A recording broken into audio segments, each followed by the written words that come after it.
expertos en RR Noticias. Bueno, pues sin duda uno de los temas más comentados durante las últimas semanas en Querétaro ha sido el tema de la calidad del aire y la contaminación que podría vivirse. Para nadie es un secreto que a lo largo de los años, aunado al éxito y prosperidad que ha tenido nuestro querido estado, pues ha venido también una gran cantidad de personas y un incremento en parque vehicular que se deriva de ello, evidentemente, pues también la posibilidad de que podamos tener cielos con contaminación. Aquellos cielos de los que nos hablaban nuestros abuelos en Querétaro, pues se han convertido en una estampa idílica, pero hoy la realidad que enfrentamos es también un reto al que como sociedad tenemos que entrarle. Así que, ¿qué tanto afecta este tema de la calidad del aire a nuestra vida diaria? Es el tema del que vamos a platicar el día de hoy.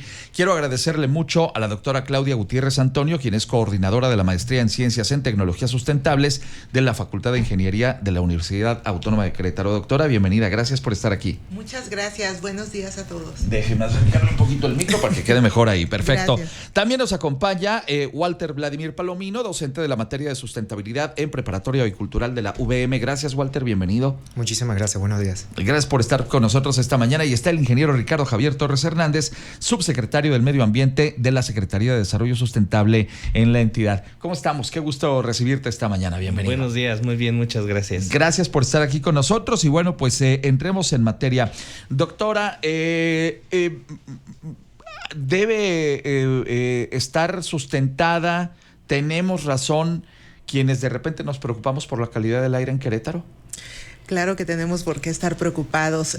Por supuesto que la calidad del aire afecta directamente a la salud de las personas, a la salud de la sociedad, y esta calidad del aire que estamos viendo pues ha sido toda una mezcla, tanto de consecuencias del cambio climático como de la liberación de los contaminantes al medio ambiente. Uh-huh. Desafortunadamente estos dos problemas hacen sinergia entre ellos y por eso estamos observando este tipo de fenómenos, ¿no? Uh-huh. Como bien indicaron en la Secretaría de Desarrollo Sustentable, pues esto tiene que ver con un frente frío, con un cierto movimiento que a su vez está motivado, o detrás de eso hay un problema del cambio climático por el uso intensivo de los combustibles fósiles en general en nuestra vida. Uh-huh. Y sí tenemos que tomar cartas en el asunto, creo yo, más que preocuparnos. Hay que estar pendientes de ello.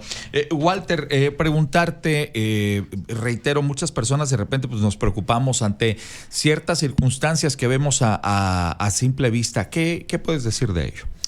Mira, es preocupante como dice la doctora, el uso de los combustibles fósiles cada vez se incrementa más, sobre todo en el estado, por el incremento vehicular, también por la industria, ¿sí? Es muy interesante en el aspecto educativo, porque yo que soy docente de chicos de preparatoria, ellos también están muy inmersos en lo que es cuestión de cambio climático y calentamiento global. Entonces es un tema, básicamente lo discutimos en cada clase, y es muy interesante ver cómo ellos afrontan esta situación, cómo la idealizan y cómo inclusive hacen propuestas a esta situación actual. Y es muy interesante porque ellos están a un paso ya de salir a la universidad. Entonces son nuestra generación de relevo y los que van a impulsar las medidas que se necesitan tomar para evitar que se siga deteriorando la calidad del aire. Pudiéramos pensar que a veces las nuevas generaciones no están tan al tanto de estos asuntos, y sin embargo percibo que por lo menos los chicos a los que tú asesoras tienen este tema como algo muy sensible para ellos. Sí, lo principal es que ellos entiendan cómo se forma, cómo se crea, de dónde sale esto de la calidad del aire, cómo se mide, para entenderlo realmente, y luego posterior a eso ellos sienten una pertenencia hacia su medio ambiente, porque ahí se dan cuenta que su entorno es el que se está viendo afectado por esta situación. Uh-huh. Bien, muchas gracias. Ricardo, preguntarte, y lo decíamos, vuelvo a esta inquietud con la que abrí la mesa. ¿Deberíamos estar preocupados en Querétaro por el tema de la calidad del aire? Bien, yo creo que además de preocupados, ocupados por la calidad del aire. El crecimiento poblacional que ha tenido Querétaro sin duda alguna atrae más cantidad de vehículos automotores. Querétaro tiene dos contaminantes por los cuales de alguna manera tenemos que estar ocupados. El primero son las partículas, el material particulado suspendido, que en muchas ocasiones se manifiesta solamente de manera regional, es decir, solamente se alcanza a medir en una de las 6 estaciones que tenemos para medir la calidad del aire. Y el segundo es el ozono, que sí es un gas tóxico, es un contaminante secundario que se genera a partir de las emisiones vehiculares de los óxidos de nitrógeno en la atmósfera con la radiación solar, se convierte en ozono, y en la temporada de calor es cuando empezamos a ver entre 3 de la tarde y 7 de la tarde, cuando ya ha estado la radiación solar. Entonces, ¿qué hacer? Evitar quemas al aire libre, que es lo que más genera partículas. Revisar el tema de los tráiler que utilizan diésel como combustible, que en el parque vehicular no son tantos. Y finalmente, en materia de ozono, verificar el vehículo. La norma que nosotros seguimos, que corresponde a la 167 de la megalópolis, está orientada a unos niveles estrictos de óxidos de nitrógeno, lo cual ayuda a contener, si el vehículo está en perfecto estado, la formación de ozono que le denominamos troposférico. Que es uno de los temas a que las autoridades están más pendientes en el asunto de que haya verificaciones, etcétera, etcétera, pues para mantener también vehículos que no tengan estos altos contaminantes en Querétaro, ¿no? Así es. Es a través del programa de verificación vehicular. Bien, muchas gracias. Son ahora las 8 de la mañana con 45. Estamos conversando acerca de la calidad del aire en Querétaro y si debería de ser pues un tema para preocuparnos ante las circunstancias que pues tanto por el crecimiento de Querétaro como por el cambio climático podrían darse en nuestra entidad. Doctora Claudia Gutiérrez Antonio, coordinadora de la Maestría en Ciencias en Tecnologías Sustentables de la Facultad de Ingeniería de la UAC, hablábamos justamente también de este asunto del cambio climático. ¿Cómo incide en el tema de la calidad del aire? ¿Cómo es que incide? Bueno, este cambio climático se origina por una concentración en la atmósfera del dióxido de carbono. Uh-huh. Este dióxido de carbono normalmente se considera el villano, pero en realidad es el que hace posible la vida en nuestro planeta. Uh-huh. El problema es que se acumula en cantidades muy elevadas y se produce este efecto invernadero. Uh-huh. Esto altera todos los patrones climatológicos. En lugares donde no llovía, llueve; en lugares donde no granizaba, graniza; no cae la cantidad de agua con la misma frecuencia, ¿no? Comentábamos que hace unos años que las trombas atípicas ya son lo más típico últimamente. Sí, entonces, todo este movimiento de los patrones climatológicos de alguna manera condiciona y afecta a la biodiversidad, que es la que normalmente nos ayuda a amortiguar parte de estas alteraciones, y por eso es que tenemos una afectación en la calidad del aire. Uh-huh.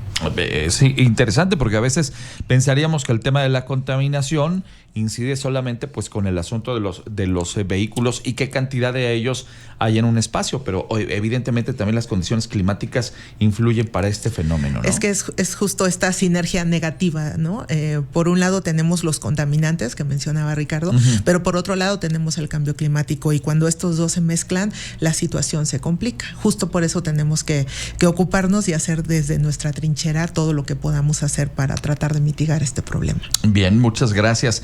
Walter Vladimir Palomino, docente de la materia de sustentabilidad en preparatoria agricultural de la UVM. Decíamos esto, ¿no? La conciencia que hay hoy en las nuevas generaciones sobre estos asuntos y el pensar en alternativas. Muchos de los chavos hoy están conscientes de este asunto, y aparte me parece que les preocupa el ir buscando opciones de movilidad que no sean dañinas con el medio ambiente. Efectivamente, hay muchas preguntas que vienen los alumnos en clase, sobre todo se empiezan a cuestionar su entorno, como te mencioné anteriormente, y empiezan a analizar cómo es posible que yo tenga que agarrar el carro para ir al súper, o no hay ciclovía, o no hay accesibilidad en determinada zona, porque ellos viven en varias partes de Querétaro, uh-huh, obviamente. Uh-huh. Y entonces ahí es cuando empezamos en clase a pensar, ¿realmente vamos hacia una ciudad sustentable? Se están haciendo y qué se está haciendo para llegar a eso. Pero ahorita que estamos hablando de calidad del aire, pues sí es algo que a ellos Últimamente, estos meses le ha preocupado sobre todo por las enfermedades. Se han enfermado, han tenido tos, no se sienten a gusto. Y eso es muy importante, porque son los primeros que también pues, tenemos que escuchar y queremos cuidar, ¿no? Y sobre todo también los padres vienen a comentarnos qué opciones hay para solucionar este problema, o bueno, encaminados a mejorar la calidad del aire en Querétaro. Bien, muchas gracias. Ricardo, esta administración ha hecho un esfuerzo muy importante para pues contribuir al progreso del Estado, esta prosperidad que tenemos, pero siempre basada en principios que no afecten justamente el medio ambiente y que no hipotequen el futuro de las próximas generaciones, trayendo progreso, sí, pero con empresas que no le vayan a pegar justamente al medio ambiente. Así es. La política del señor gobernador Mauricio Curi y del secretario Marco del Prete en materia económica tiene dos pilares: la descarbonización de la economía y el migrar paulatinamente a una economía circular, ¿no? Entonces, hemos desarrollado unas trayectorias de descarbonización de la economía que nos permitirán ser carbono neutrales para el año 2050.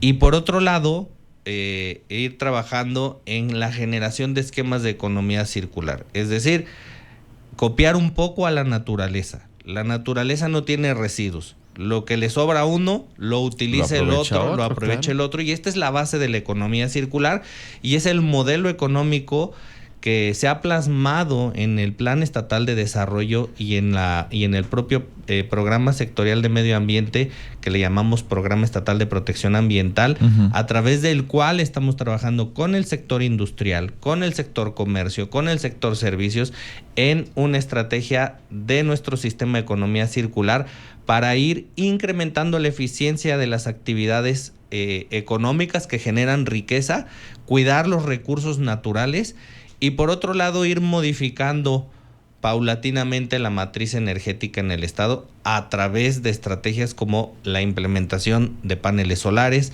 a través de estrategias de eficiencia energética en el que las empresas pueden lograr reducir hasta el 40% de su consumo energético solo cambiando un poco la manera en la que trabajan. Y es el propósito final del sistema de economía circular, que es uno de los pilares de nuestro modelo económico en Querétaro, que es muy innovador. No hay otro estado que tenga un modelo como el de Querétaro y que de alguna manera está permeando y está sirviendo de ejemplo para lo que se pueda hacer en otras entidades. Digamos que desde ese punto de vista se está atacando el tema y convirtiendo al medio ambiente no como un elemento que limite el crecimiento económico, sino como un elemento que pueda funcionar como el primer eje de competitividad. Es decir, somos competitivos porque crecemos a través del cuidado del medio ambiente.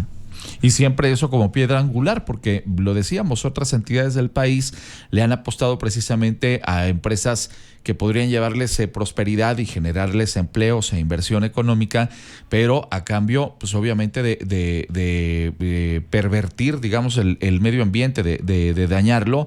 Y es algo a lo que entiendo que le han puesto mucho el énfasis en esta administración y yo lo vería hasta como un mantra del propio Marco del Prete, porque lo he platicado muchas veces con él y es una de las cosas en las que él se ha enfocado.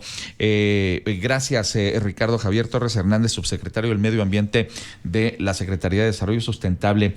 Decías, Claudia, hace rato, lo que podamos hacer también cada uno de nosotros desde nuestra trinchera. Es evidente que no podemos dejarle a las autoridades o a ciertas instancias dentro de la sociedad el control de estos temas, y ahí parte mucho de lo que podemos hacer cada uno de nosotros en casa.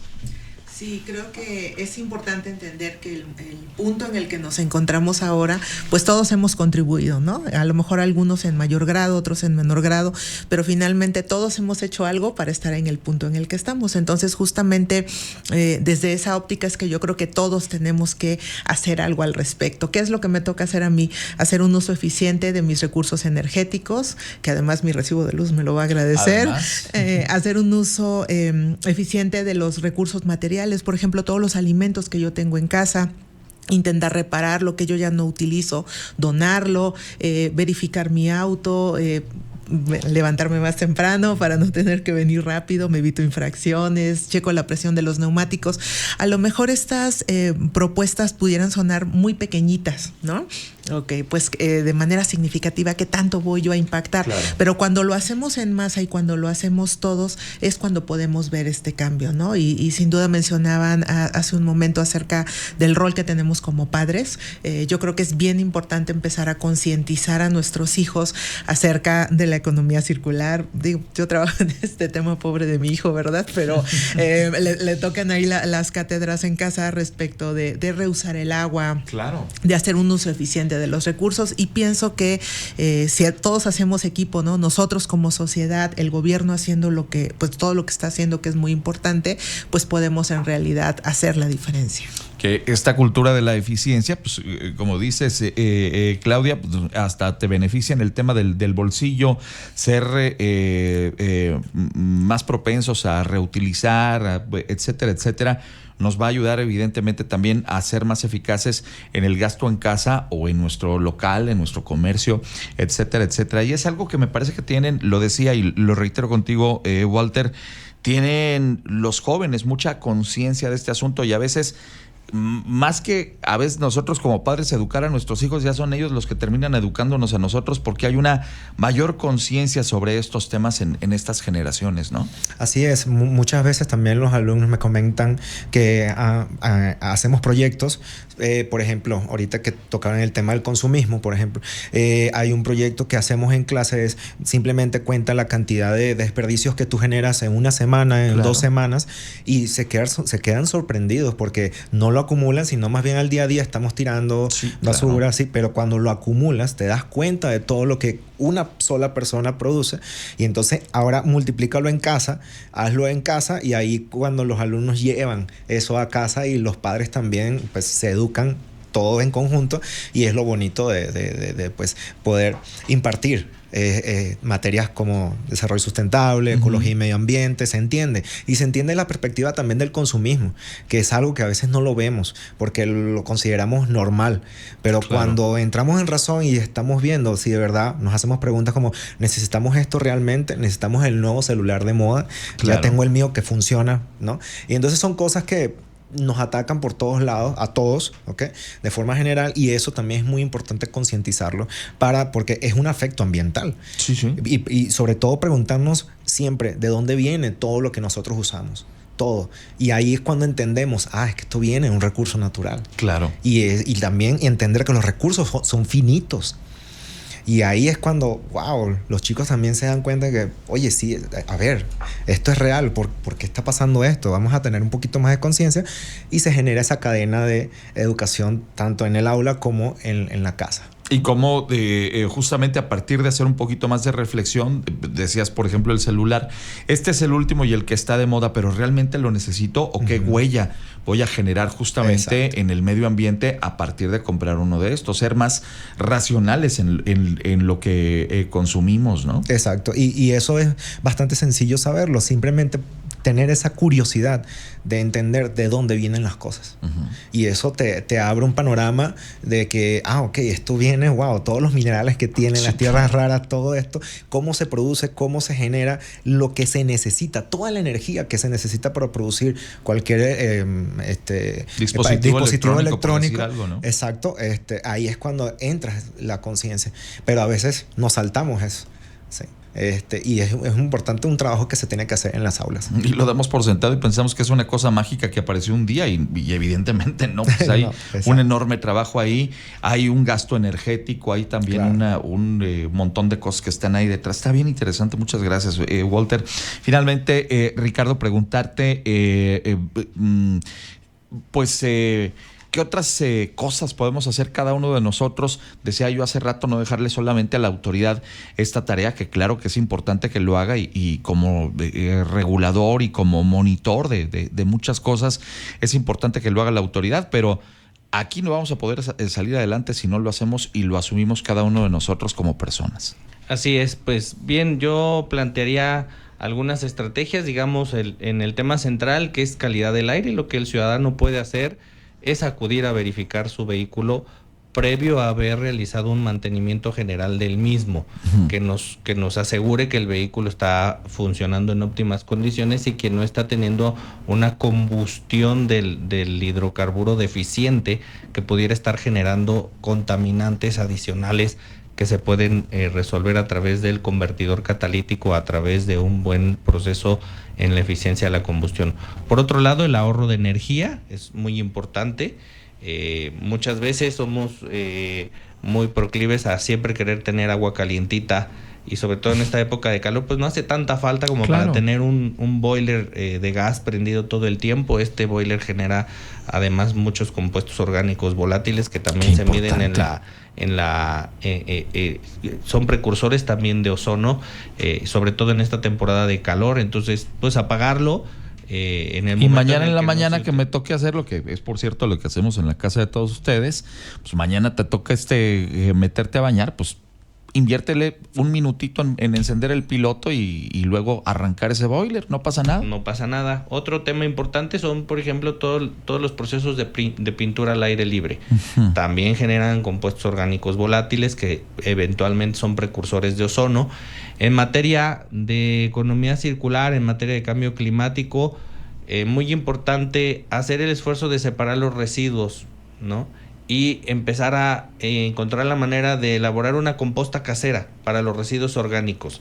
Estos residuos, recordémoslo, van al relleno sanitario y ahí generan metano, gas de efecto invernadero muy importante y precursor del cambio climático. Entonces, aprovechar estos residuos para generar la propia composta en las casas o en los hogares donde esto sea posible es una buena alternativa también para reducir los efectos. Y finalmente, los materiales que muchas veces pueden tener un segundo uso o pueden tener un uso adicional antes de ir a un sitio de disposición final en otras actividades, ¿no? Los plásticos, el Tetra Pak con el que vienen la mayor parte de las bebidas que compramos y que se comercializan. Todo esto tiene un valor agregado en el mercado. El aluminio, por ejemplo, el PET, todo esto tiene un valor agregado en el mercado que facilita y permite su reciclaje, e incorporarnos en cadenas donde puedo llevar a un punto de reciclaje, donde puedo llevar desde la Secretaría de Desarrollo Sustentable. Continuamente estamos lanzando, y también los diversos municipios están lanzando campañas de recuperación de este tipo de residuos que de alguna manera pueden reducir la cantidad de residuos que van a un sitio de disposición final, que además se aumenta la vida útil del mismo. Entonces son estrategias que se pudieran hacer desde el punto de vista de la ciudadanía, que mucho pueden ayudar a mejorar las condiciones ambientales de una ciudad. Bien, muchísimas gracias. Bueno, pues estamos ya cerrando la mesa el día de hoy. ¿Algún otro comentario, Claudia? ¿Alguna otra idea o sugerencia para que cada uno de nosotros desde casa ponga pues este granito de arena para contribuir a mejorar nuestro ambiente?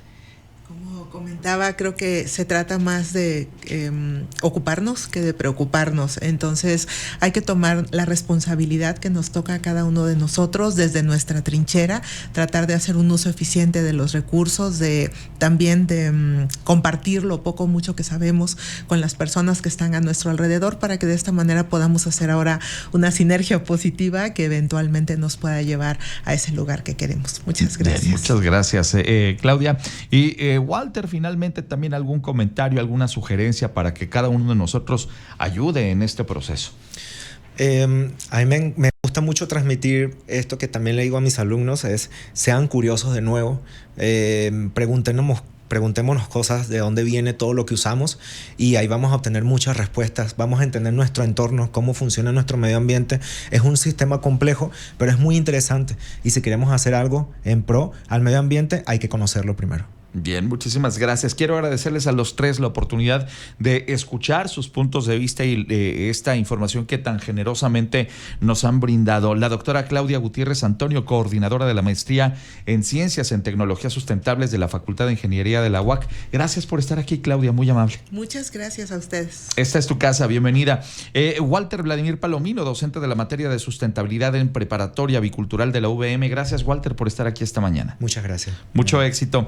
Y y el ingeniero Ricardo Javier Torres Hernández, subsecretario del Medio Ambiente de la Secretaría de Desarrollo Sustentable. Gracias por estar aquí, Ricardo. Muchas gracias, Ángel. Muchas gracias por la invitación. Al contrario, a los tres ha sido un gusto recibirles y reiterarles que esta es su casa, que sea una semana muy productiva para todos. Muchas gracias. Que estén muy bien. Esta interesante mesa se queda en rrnoticias.mx, así como en todas nuestras plataformas, en Facebook, en YouTube, en Insta, en WhatsApp. Desde ahí lo pueden compartir ustedes. Creo que es información muy valiosa para compartir. Vamos a hacer una pausa. Son las 9:03. Regreso enseguida contigo.